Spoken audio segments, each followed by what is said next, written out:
again, alright mga minamahal, Alicia ninyo, nagbabalik muli para sa ating panibagong video. So, ito talaga yung mga sagutan na gusto ko eh.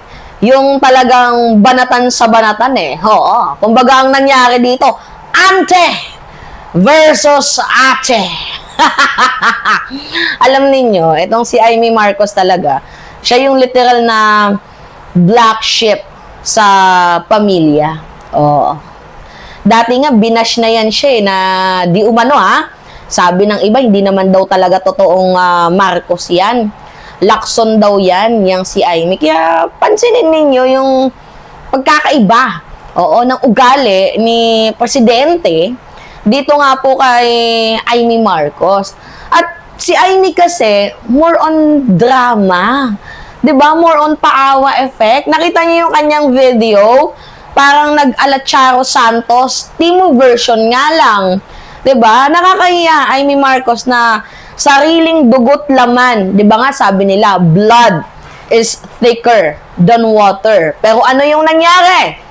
Bakit parang mas pinipili ni Amy Marcos ang mga magnanakaw na sumisira ng kaban ng bayan, instead na yung kapatid niya na walang ibang ginawa kundi magtrabaho para sa mamamayang Pilipino. Ate ka pa man din. Dapat ikaw ay isang nagpapaka-good figure na ate sa kapatid mo. Pero bakit parang iba? 'Di ba? Yung naging larawan mo, naging ambag mo dito nga po sa pagka-presidente ng kapatid mo. Actually, yung mga DDS, galit din dyan kay Amy kasi mapagpanggap yan eh. At the end of the day, sabi nga nila, kapatid pa din yan ni Bongbong. So, di ba, madami nagsasabi, blood is thicker than water. So, baka nilalaro daw ni Amy ang mga DDS. Pero sa akin, hindi na tumukang laro eh. Talagang nang-aasar na talaga itong si Amy Marcos. Sabi ba naman, napabayaan niya daw si Bongbong. Sino ba yung mukhang mas napabayaan dito? Sabi nga ni Yuse Claire, si Presidente, may maayos na pamilya, masaya. Ikaw, iba-iba ang asawa. Diba? Alright, sige. Panoodin natin to mga minamahal, tong kanilang puksaan. Grabe, no? Tindi, oo.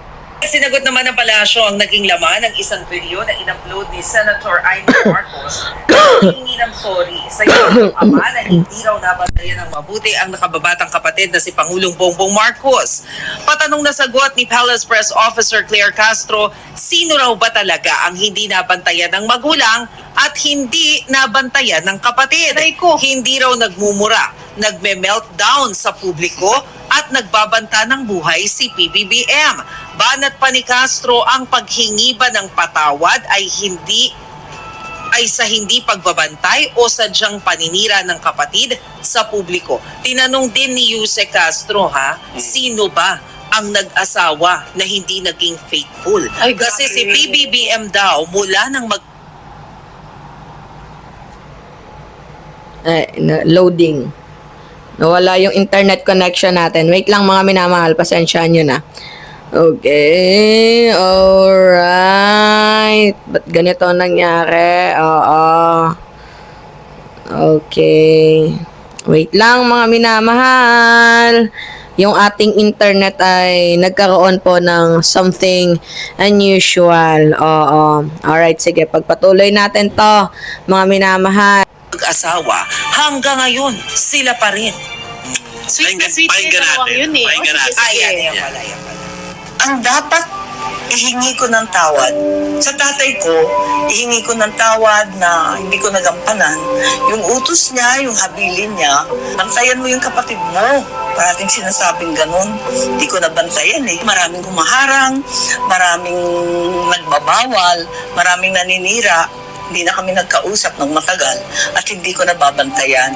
Unang-una po, ang Pangulo, hindi po ito nagbumura, hindi ito nagme-meltdown, lalo na sa publiko, at hindi po ito nagbabanta sa buhay ni Numan.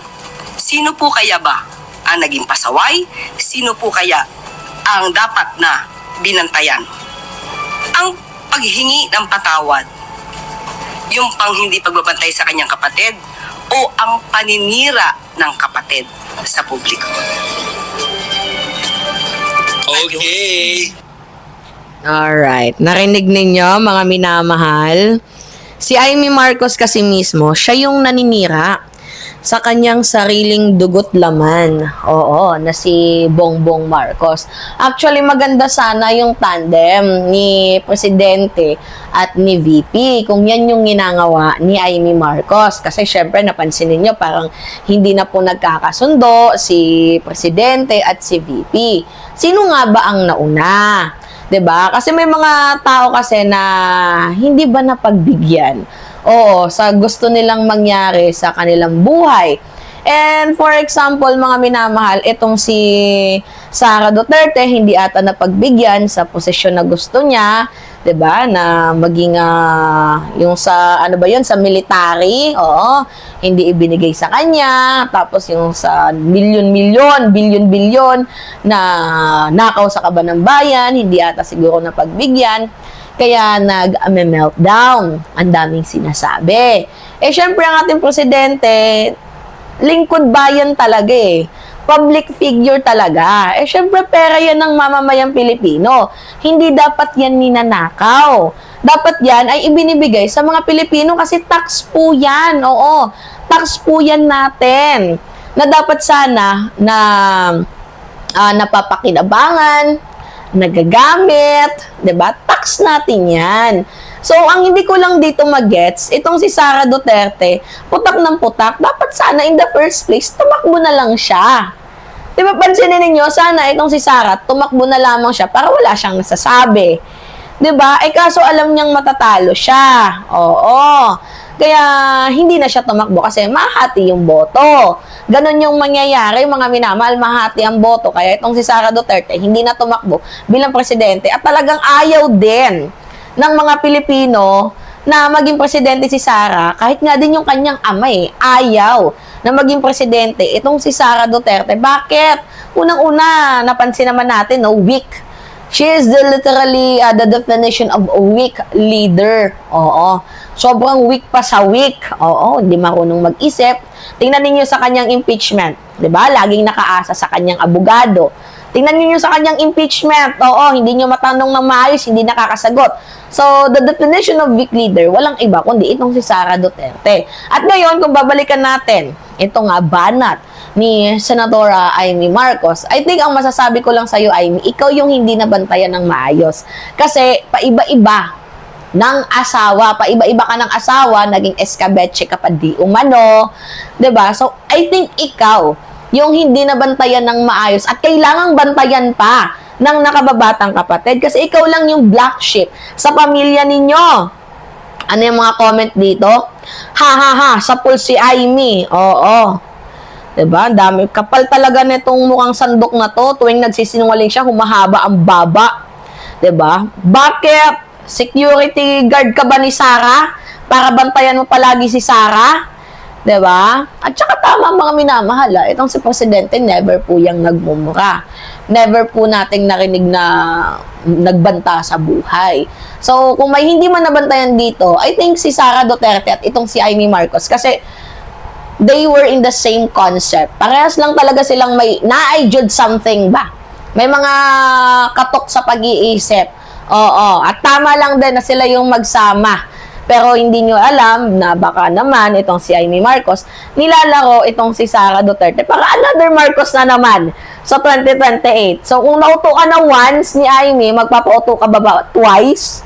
Diba, mga minamahal? Grabe, no? Charo Santos, Timo version. Alright, mga minamahal, yun po. Pahingi lamang po ako ng comments, likes, and share. And also, don't forget to click the subscribe and always nyo pong i-hit ang notification bell para lagi kayong na-update sa mga video na ina-upload natin. Maraming salamat at ingat, mga kababayan!